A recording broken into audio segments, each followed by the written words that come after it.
Grand journal de la rédaction de Radio Télé Pays Guyane, l'invité du 7h de Victor Zamit. Rebonjour Victor. Rebonjour Kylian, bonjour à tous. Ce matin, vous recevez deux invités pour nous parler du guichet unique régional, le GUR. Distribuer un repas ou des vêtements, apporter de l'aide sur des dossiers administratifs, faire des dépistages de certaines maladies ou même proposer des soins esthétiques aux personnes qui se déplacent.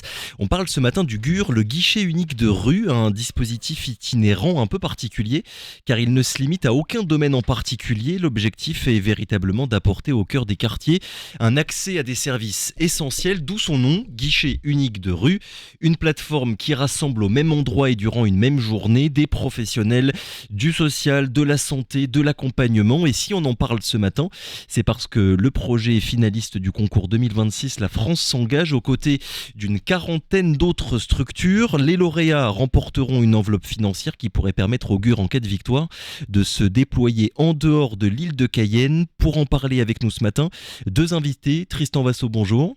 Bonjour Victor.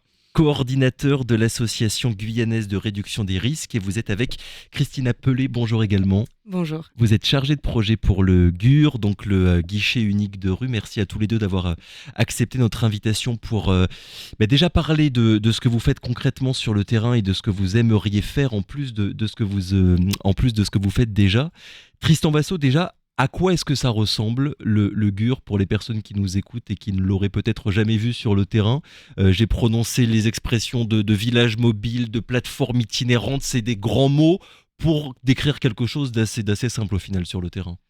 Sur le terrain, on se met souvent ça peut être une maison des associations, un terrain de basket par exemple, quelque chose en fait d'assez ouvert, Oui. où on voit en fait d'un seul coup d'œil qu'il y a un rassemblement et qui attire finalement les personnes du quartier. Donc on essaie aussi de faire de l'animation, de mettre de la musique pour attirer. Et voilà, ça ressemble fortement à un village santé, sauf que dans le fond, on propose finalement une diversité d'actions, d'acteurs et de possibilités pour les personnes des quartiers. Alors si je ne me trompe pas, vous avez lancé le projet il y a 4 ans, d'abord à Cayenne, puis vous l'avez étendu à Matoury et Macouria. C'était quoi l'objectif de départ, Christine Appelé? Et surtout, qu'est-ce qui a fait que vous vous avez dit petit à petit, il ne faut pas qu'on se limite que à Cayenne, là où le GUR avait commencé il y a quelques années? En fait, quand on l'a lancé en 2022, en fait, on s'est rendu compte très vite en 2023 que voilà, il y avait une très grosse fréquentation sur le dispositif. Oui. On atteignait sur le marché de Cayenne plus de 300 à 350 personnes. Oui. Et, euh, et en fait, voilà, on a vu au fur et à mesure du temps le public se diversifier.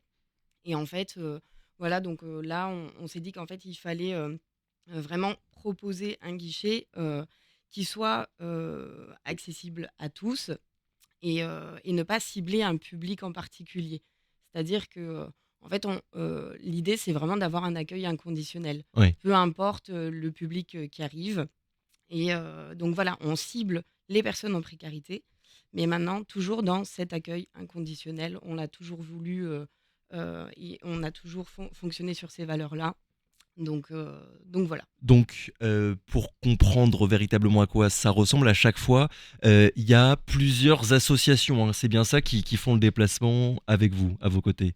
Oui, on est, alors ça dépend des guichets, Oui. on est aux alentours de 6, 10 à 15, voire une vingtaine d'associations sur un guichet. Et c'est 100% gratuit? Exactement. Peu importe les services qui sont proposés aux personnes Oui. qui viennent.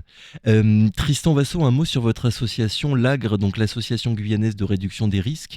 Vous travaillez surtout à la base avec des consommateurs de drogue, donc qu'ils soient occasionnels ou dépendants. Du coup, la création du GUR, ça s'est fait comment? C'est en faisant vos maraudes, vos interventions sur le terrain, que vous avez vu qu'il y avait un besoin finalement d'avoir une présence en fait plus continue? Exactement. En fait, l'AGRE a été créé par 2 militants en 2016 et donc on est une association de santé communautaire. Et donc à travers nos maraudes, on a vu qu'il y avait un véritable besoin et notamment sur le centre-ville de Cayenne Oui. et plus principalement en fait à côté des douches municipales.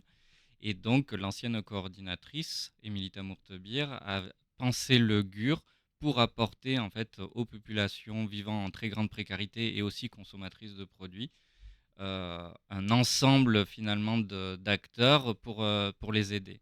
Et comme en fait, comme c'est un bon dispositif, ça a attiré d'autres types de publics. Ouais. Nous, on a été un peu pris de court et au final, on s'est dit il va falloir repenser le dispositif, notamment en fait parce qu'il n'y a pas que cette population qui vit en précarité, il n'y a pas que les douches municipales ou le centre-ville de Cayenne. En fait, c'est partout en Guyane. Et l'évolution en fait qu'on essaie en fait de mettre en place, c'est justement ça, de se dire le GUR, il y Ouais. a un véritable besoin sur l'ensemble de la Guyane et dans d'autres localités que l'île de Cayenne, et on veut apporter en fait une solution. Je rebondis sur une expression que vous avez utilisée parce que je pense que c'est important d'y revenir. Association de santé communautaire. Exact. Ça veut dire quoi concrètement et ça dit quoi au final de ce que vous faites sur le terrain? En fait, c'est une association qui est pensée par les consommateurs en soi. D'accord. Et donc, on essaie de rééquilibrer les choses et de dire finalement les personnes qui sont concernées par nos dispositifs ont un mot à dire et notamment ont un savoir aussi expérientiel qui doivent amener et qui permet en fait d'agir au mieux auprès des différentes populations. Et pour nous, c'est important d'essayer d'équilibrer les choses et de ne pas avoir un regard trop descendant ou ne serait-ce que trop des médicales non plus, parce qu'on se rend compte que ça ne fonctionne pas. Ouais. Et je suppose que cette manière-là, au final, de voir les choses, on la retrouve dans le GUR, dans le guichet unique de rue. Exactement, parce Ouais. que dans la conception même aujourd'hui du GUR, on réalise des diagnostics de quartier. Donc on demande aux personnes, on remplit des questionnaires, tant pour les participants que pour les partenaires. Ouais. Et en fait, on fait remonter de la donnée qui nous permet, nous, de nous diriger et de dire, tiens, il y a telle particularité sur tel quartier, on a besoin de telle association pour répondre à ce besoin. Et en même temps, ça nous permet aussi de faire de la remontée pour les pouvoirs publics et d'orienter finalement la santé publique, quoi. Alors, et je le disais en introduction, hein, cette plateforme itinérante mobile, elle propose plein de services, soutien juridique, aide aux démarches administratives, espace bien-être avec soins du corps, il y a aussi de la médiation sociale, des stands de dépistage et de prévention en santé sexuelle, il y a même des animations musicales et des moments de convivialité. Christine Appelé, c'est quoi le lien finalement entre tout ce que vous proposez? Alors déjà, quand la personne arrive, elle arrive avec, ses difficultés. Ouais. Souvent, on agit quand même, on propose les guichets dans des quartiers prioritaires. Ouais. Donc, voilà, on sait à qui on s'adresse et en fait, la personne, en intégrant le guichet, peut bénéficier, d'une collation, d'un espace où elle est accueillie, écoutée, où elle va se sentir soutenue. Mm. Donc ça, c'est, quand même, la base du guichet. Ensuite, on lui propose, en fonction de ses besoins, voilà, un repas, des vêtements, et puis, il y a aussi l'espace beauté qui est très important et qui, fonctionne très bien. Il y a énormément d'engouement de la part du public, donc avec, des coiffeurs qui coiffent de manière bénévole, donc une esthéticienne et cetera et donc forcément quand, on a recréé le lien, Oui. c'est plus facile pour la personne, ensuite, de demander de l'aide heu, aux associations qui, Qui sont présentes. Ouais, qui voilà, sont qui sur sont place avec présentes vous. et qui peuvent répondre peut-être à sa problématique. Là-dessus, Tristan Vassaux, je vous ai vu lever la main, vous vouliez intervenir? Oui, je pense qu'en fait, il y a deux concepts clés, à savoir le lien et le lien humain. Oui. Et finalement, on prend en compte la personne dans sa globalité. On cloisonne pas en fait les problématiques qu'elles peuvent vivre en se disant, bah, tiens, il y a une démarche administrative, c'est la priorité. En Ouais. fait, la personne, elle vit la vie de tous les jours dans sa globalité avec ses besoins qui sont globaux. Et pour nous, c'était important de pouvoir répondre en fait d'un seul coup, de faire une pierre deux coups avec ce type de dispositif. Ouais, il n'y a aucun besoin qui est priorisé au final sur un Non, autre. non, Vous dites que c'est tout aussi important c'est ça. de se faire coiffer que d'avoir une aide sur Ouais. un dossier logement ou même, je sais pas, de régler un problème médical. Vous faites aussi des GUR pour les étudiants, Christine Appelé. Oui. Est-ce que vous pourriez nous expliquer ça un petit peu, comment est-ce que ça marche et comment ça marche pardon, auprès des étudiants? Alors on en fait 2 par an. Oui. Là, pour cette année, par exemple, on en a fait un au mois de février et on va en refaire un au mois de novembre. Le GUR étudiant, c'est, en fait, la spécificité, voilà, c'est que ça s'adresse aux étudiants de l'université de Guyane. Oui. Voilà, il a lieu au restaurant universitaire. sur, une plage horaire de 10 heures à 15 heures. L'étudiant retrouve les mêmes services ou la même base en tout cas que sur les autres, guichets. Hem, on fait quand même attention à la promotion de la vie étudiante aussi. D'accord. Donc en fait, hem, on cible aussi toutes les formes de précarité que peut, rencontrer un étudiant pendant son cursus universitaire. Donc heu, donc voilà, ça peut être, toujours la même chose, de la précarité alimentaire, de la précarité menstruelle, de la précarité économique, administrative et cetera. Et donc sur cette plateforme, l'étudiant peut retrouver, différents types d'aides, et alors vraiment, plus ciblées sur, son parcours universitaire. Donc avec, par exemple, l'intervention du CRIJ, du pass culture et cetera. Donc c'est très large. On a aussi eu l'intervention de la CTG cette année. Donc voilà, là, c'est plus adapté aux étudiants quand Ouais. même et aux services qui peuvent leur être dédiés, au type d'aide et cetera aussi. Est-ce que ça facilite un petit peu les choses, pas que pour les étudiants, hein, mais pour n'importe quelle personne finalement que vous recevez au GUR, d'avoir plein de services que vous proposez pour que ce soit peut-être un peu plus facile de parler d'un problème, je sais pas, dont on a honte, si à côté on va pouvoir se faire les ongles ou se Mmh. faire coiffer en quelque sorte. Est-ce que ça facilite encore une fois finalement le lien que vous avez avec tout le monde? Oui, parce que la personne, quand elle intègre le GUR, elle a accès à de l'information, hem, peu importe si c'est, de l'information sur sa situation sociale, sa Ouais. santé et cetera. Le GUR agit comme une plateforme d'orientation. Donc en fait, on va pouvoir orienter soit en interne, l'étudiant Ouais. avec, les associations et les structures présentes sur le dispositif, et on va pouvoir également, l'orienter en externe en fonction des problématiques qu'elle rencontre. Oui, et puis, vous me disiez juste avant d'entrer en studio, Tristan Vasso, qu'il pouvait y avoir aussi un effet boule de neige. Je viens à la Mmh. base pour, tel problème ou telle demande et en fait, je me rends compte qu'il y a d'autres associations qui peuvent répondre à des problèmes peut-être que j'avais pas envie de «résoudre» entre guillemets à la base. Exactement, oui. Il y a vraiment, cette idée de profiter, quand on rentre dans le dispositif, de pouvoir profiter de l'ensemble et de se dire: «Bon, je suis venu parce que j'ai des problèmes, administratifs, mais je vois que je peux avoir une coupe de cheveux et faire un dépistage et beh, j'y vais parce Ouais, que finalement, j'ai le temps et que les personnes sont dédiées, pour ça».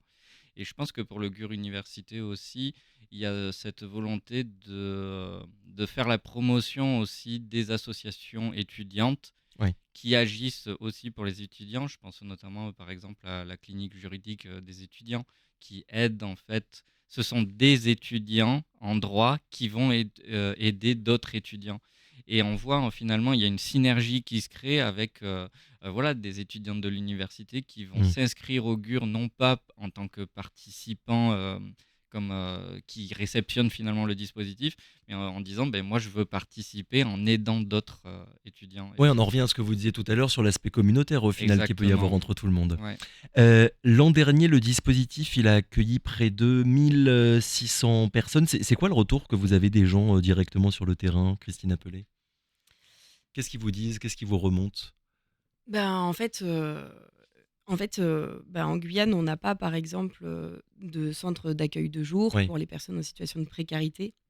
Et en fait, c'est, aussi, difficile pour une personne qui aura ses propres problèmes, toquer aux portes des associations, pour, demander de l'aide et cetera. Et donc là, en fait, c'est tout l'inverse. C'est, des associations qui se regroupent et qui, proposent directement, dans une dynamique d'aller vers, oui. donc qui proposent directement, leurs services auprès des usagers.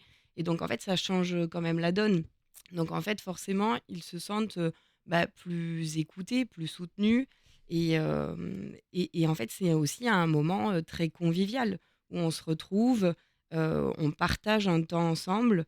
Et donc oui, les retours sont très positifs parce que c'est enfin un espace qui leur est dédié, de A à Z. En fait, tout est pensé, pour eux. Oui. Donc oui, les retours sont très très positifs. Oui, parce que l'objectif, c'est quand même aussi d'éviter que des populations qui sont parfois éloignées des institutions Exact. passent entre les mailles du filet, Ouais. entre guillemets. Là, l'idée, c'est vraiment de dire, on est ouvert pour tout le monde, même pour les personnes, encore une fois, qui sont éloignées des institutions un peu classiques et des services Mhm. publics habituels. Ouais. Tristan Vasso, j'ai déjà fait des reportages sur le terrain avec des structures ou des associations, voilà, qui apportent de l'aide aux populations qui en ont besoin. Et moi, ce qui me frappe, c'est de voir que bien souvent, il y a une personne qui va arriver avec une demande ou un besoin, et en fait, elle va se rendre compte que ça ne rentre pas dans le champ d'application de l'association qui a fait le déplacement. Là, l'idée, c'est vraiment d'avoir le plus d'associations possible pour proposer le plus de réponses possibles en fait aux personnes qui font le déplacement. Ouais, c'est à la fois global et ciblé. Ouais. Et ce qui est assez intéressant, c'est de se dire, on va proposer un grand panel d'actions. Oui. Et en même temps, on se dit, on fait un diagnostic pour dire, ben, dans tel quartier, on sait qu'il y a un tel type de besoin qui émerge, il faut vraiment répondre à ce besoin-là. Donc on essaie de... Ouais, c'est vraiment une action globale et ciblée à la fois. Et donc pour l'instant, vous installez ce village mobile, on va dire une fois par mois, soit dans un quartier de Cayenne, soit dans un quartier de Matoury. Il y a aussi Macouria, c'est ça, depuis cette année. Oui. Exact. Vous adaptez, je suppose, aussi le guichet en fonction du public que vous rencontrez. Exactement. Par exemple, sur un guichet unique qui aura lieu aux douches municipales de Cayenne, Oui. là, le public sera essentiellement voilà, des personnes en errance, consommatrices de produits psychoactifs. Et voilà, on aura aussi un public plus masculin, euh, ce qui est, par exemple, très différent d'un GUR qui sera proposé, par exemple, à Cognola-Mirande, D'accord. où en fait, là, c'est plus des familles monoparentales qui vivent dans le quartier, etc. Et, donc, avec des enfants. Et donc là, on va cibler voilà, une approche plus globale, mais voilà, liée, par exemple, à la parentalité. Oui.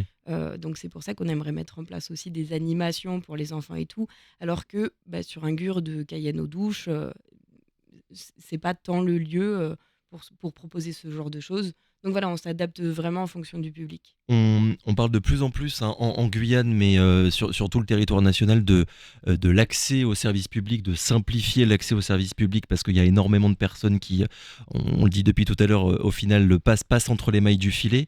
Est-ce qu'il ne faudrait pas, au final, que ce que vous faites, vous, Tristan Vasso, ce soit l'État qui le fasse, tout simplement, pour avoir une présence plus régulière, premièrement, et surtout le territoire, parce que là, pour l'instant, vous n'êtes que sur l'île de Cayenne. Exact. Est-ce que c'est réellement le rôle de l'État? Je pense que le rôle de l'État est de faciliter finalement notre tâche, Oui. de nous accompagner dans la réalisation Parce que je pense qu'il y a des dispositifs aussi que l'État possède et qui pourraient intégrer ou qui ont déjà intégré le GUR. Oui. Je pense au bus, Service. au bus France Service, par D'accord. exemple. Et donc je pense que l'État est plus facilitateur que normalement porteur.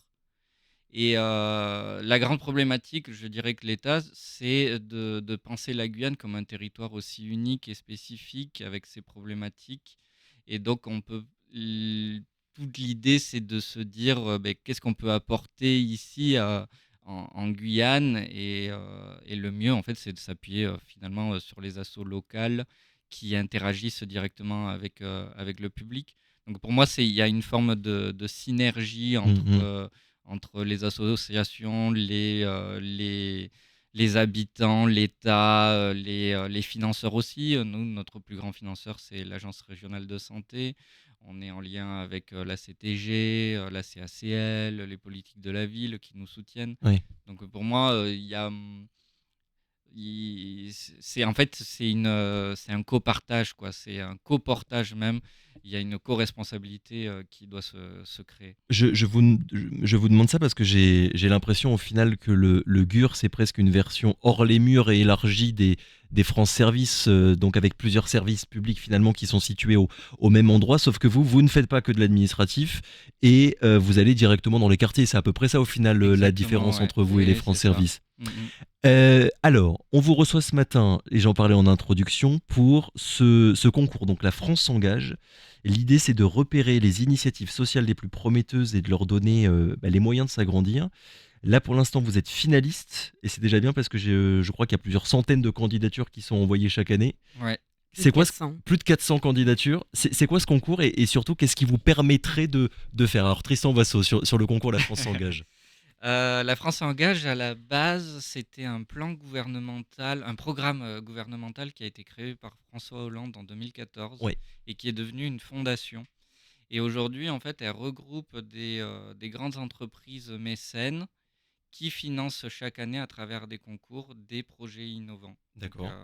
vraiment sur des thématiques assez larges qui peuvent toucher l'innovation sociale, le logement, la culture, l'aide aux personnes en situation de handicap ou les personnes âgées. C'est Ouais. c'est assez large, quoi.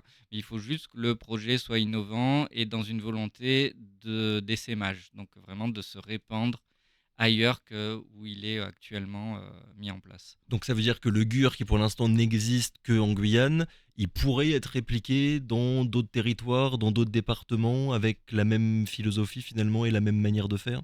En soi, nous, ça nous ferait beaucoup plaisir que le projet soit répliqué sur un autre territoire. Je Ouais, pense pas que l'Agre ait les épaules aujourd'hui pour le faire, mais si en fait, et je pense que c'est aussi l'objectif de la France Engage, parce qu'on va être réunis début mai avec d'autres associations, ce qui va automatiquement créer du lien et de se dire, ben, regardez, il existe ça en Guyane, ouais. ben, peut-être qu'à Mayotte, qu'en Guadeloupe, qu'en Martinique, eh ben, ça pourrait faire sens et que ça puisse donner une idée à une autre asso qui se dise, ben, allons-y, quoi, on se lance aussi. Alors ce concours, au-delà de donner de la visibilité au projet, il permet aussi aux associations qui portent tous ces projets de remporter une somme d'argent. Euh, Elle vous permettrait quoi finalement, Christine Appelé, cette somme d'argent supplémentaire, si vous l'aviez, pour, vous me disiez tout à l'heure, voilà, peut-être ouvrir des nouvelles prestations Mm. et ne pas vous limiter qu'à l'île de Cayenne en allant notamment à Saint-Georges et Saint-Laurent? C'est à peu Ouais. près à ça que ça pourrait vous servir? Bah, du coup, dans cette dynamique d'essaimage, voilà, l'idée, c'est vraiment là de pouvoir toucher, maintenant Saint-Georges, Saint-Laurent, Oui, de pouvoir aussi, l'assurer pleinement sur, Macoria. Pour le moment, je suis toute seule, du coup, à coordonner le dispositif d'accord. et c'est vrai que, je peux pas me dédoubler. Donc en fait, plus, on propose de guichets et moins, en fait, les quartiers en bénéficient puisque, on augmente, Et ouais. enfin, voilà, on est un peu partout, mais voilà, donc on passe parfois de, 4 guichets, sur, Cognos à, finalement en proposer que 2 et Ouais. cetera. Donc voilà, donc déjà, c'est de pouvoir, permettre, aux quartiers, de bénéficier de manière plus régulière, des guichets uniques de rue et forcément, de permettre, et de proposer des services, différents et de payer en prestation de service, des structures. Par exemple, l'espace bien-être fonctionne très bien, Très bien, ouais. mais il est assez limité puisqu'en fait, il fonctionne, que grâce à nos bénévoles et donc voilà. Donc là, l'idée, ce serait vraiment de mettre l'accent sur cet espace bien-être, de le grossir, quoi et de proposer aussi, de l'animation pour les enfants quand, par exemple, on organise un GUR, pendant les vacances scolaires et donc vraiment, de pouvoir cibler en fonction du public et de proposer, vraiment des actions, encore plus, spécifiques. Ouais, là l'idée donc ce serait que vous directement, vous payez certains prestataires en fait qui viennent lors des GUR pour Exactement. proposer davantage de services en Oui, fait aux personnes qui se oui. déplacent. Quoi comme prestation par exemple? Est-ce qu'il y en a certaines que vous avez en tête? Par exemple, pour, le guichet de Cognos, donc on sait que voilà, il y a quand même, beaucoup de familles avec enfants. Oui, Donc par exemple, si on le propose, en période de vacances scolaires, pourquoi pas faire appel à Go Baby Gym pour, un parcours, voilà, de motricité, pour les enfants. oui. Donc voilà et il y aura, plein d'autres, j'espère, propositions Mais voilà, par exemple, c'est une idée, quoi. Dernière question, Tristan Vasso. C'est au mois de juin, c'est bien ça qu'on saura quels sont les lauréats de ce concours. S'il y a des personnes là qui vous écoutent, ici en Guyane comme ailleurs, et qui ont envie de donner un peu de force au projet, est-ce qu'il y a une manière de vous soutenir ? Nous soutenir, en fait, on a toujours besoin de mains. Oui. Et donc, si elles peuvent nous contacter. On a donc une page Instagram, agre avec 3 R 973. Et on a aussi une page internet www.agre.org. Et donc, on a tous nos contacts. Ils peuvent nous contacter, nous envoyer un message. Et s'ils ont envie de participer à nos maraudes, à nos gures, ils sont les bienvenus. Le projet s'appelle Guichet unique de rue. Merci à tous les deux d'avoir été avec nous ce matin, Tristan Vasso, Christina Pelé. Je le rappelle, donc ce sera au mois de juin que nous saurons si le GUR est lauréat du concours La France s'engage. Merci encore, à très bientôt. Merci à vous. Merci beaucoup Victor et merci à vos invités. L'interview à retrouver comme de coutume en cours de matinée sur l'ensemble des réseaux streaming de Radio Télé Pays Guyane. Dans 3 minutes, ça va arriver très vite, l'édito de Rudy Stephenson. Radio Pays 101.3 à Kourou, partageons l'essentiel. Envie de repartir avec un